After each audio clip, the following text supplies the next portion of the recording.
Anna Claire is a third year. Anna Claire Weber is a third, going on fourth year nonfiction MFA candidate who is so obsessed with the act of research that she's not convinced she'll finish the program with an actual manuscript. Just a 20 gigabyte Scrivener file full of stories and notes that opens to a page proclaiming, "I realized what happened here and I'm sorry." For example, yesterday she spent 4 hours downloading YouTube videos. It's a bad pause. YouTube videos about the Allied invasion of southern France in World War II. She enrolled in Polish next semester so she can translate a stack of oral histories. And there are close to 50 books waiting for her on the ground floor of the Hillman Library. Possibly more. She stopped counting in the 40s. She is actually kind of afraid to pick them up. Her 20 gig Scrivener file is about a small Nazi POW camp for American officers located in Western Poland.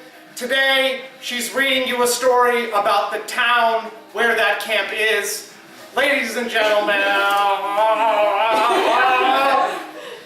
Anna Weber.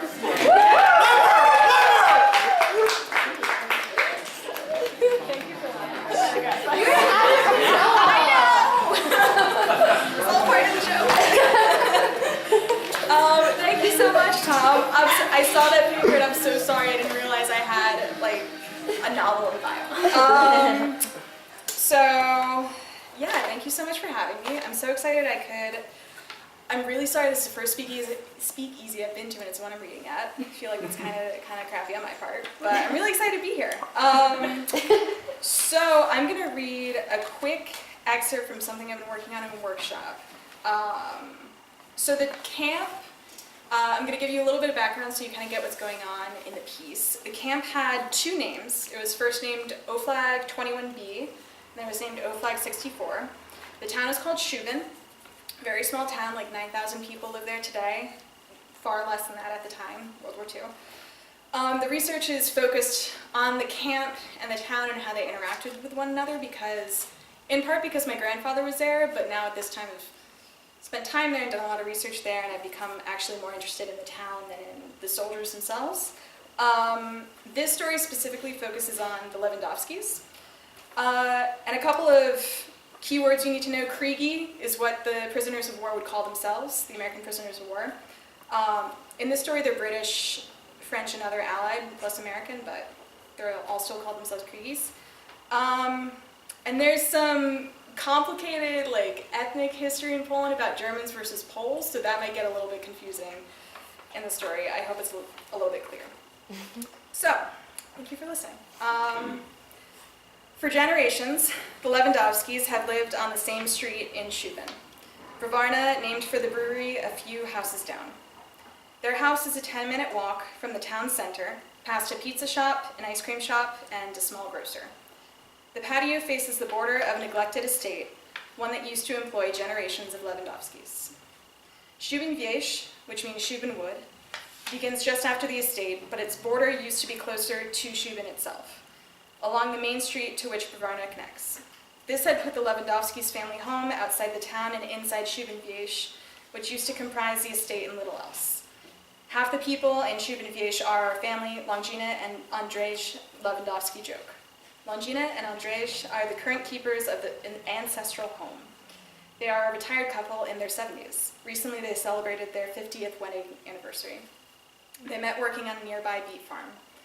Andrzej pulled the bulbs out of the ground and Longina clipped their leaves. Their families' houses were alongside one another there in Schubin Wieś, and the property shared a well. Whenever one of them went to get water, there the other was. All the while, they, as they put it, were looking at each other. Making eyes, stealing glances, trading smiles, but always looking. During the war, Andrzej and his immediate family lived in a different house across the street.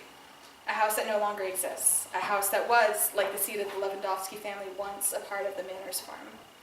His father and his father's brother, Tadeusz and Franciszek, worked for the new German owner, who ran a large operation that included pigs and cows.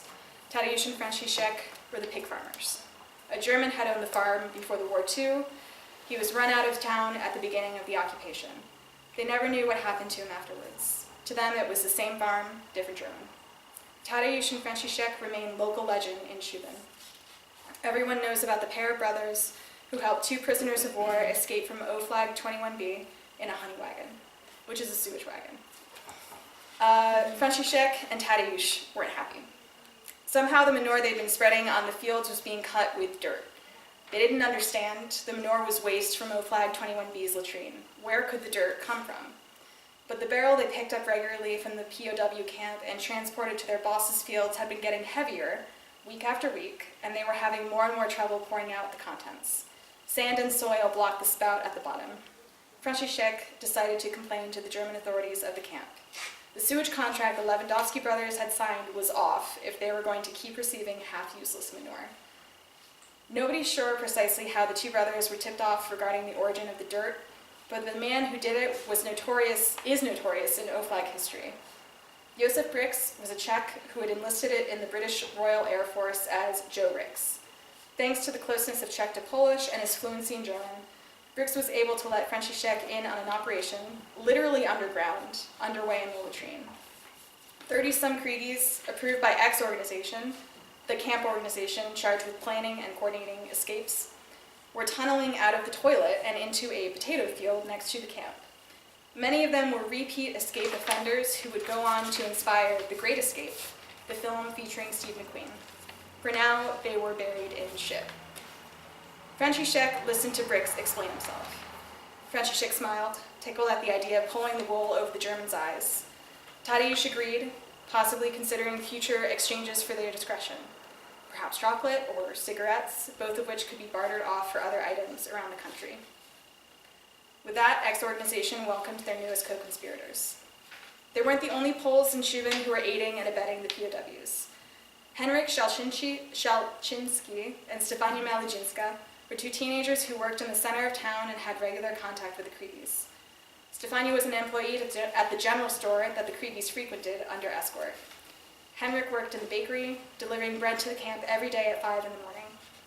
Stefania was Brix's personal postmaster. She wrote, sent, and received his mail to and from his parents. He was worried that if the Germans found out his true identity, there would be severe reprisals for him and his family. Through Henrik's deliveries and with his help, she managed to smuggle blank documents from the city hall into the camp, in addition to a camera. With these supplies, the Kriegis would make fake documents for their escape. Once the Kriegis had taken their photos for fake IDs, the film was smuggled back to Henryk, who developed it in his basement. Henryk estimated that in his makeshift darkroom, he developed roughly 3,000 photos over 2 or 3 years. The main escape was planned for a day early in March 1943, but Brix and a British officer named Morris had a different escape in mind. The honey wagon and the Lewandowskis' cooperation had given them an idea. They had run it by X Organization, who approved it, as long as it happened at the same time as the big escape. In this way, the Germans would believe that the 2 had escaped with the others. In advance of the big day, the wagon's barrel was scrubbed down with more than the usual thoroughness and equipped with several gas masks at the bottom.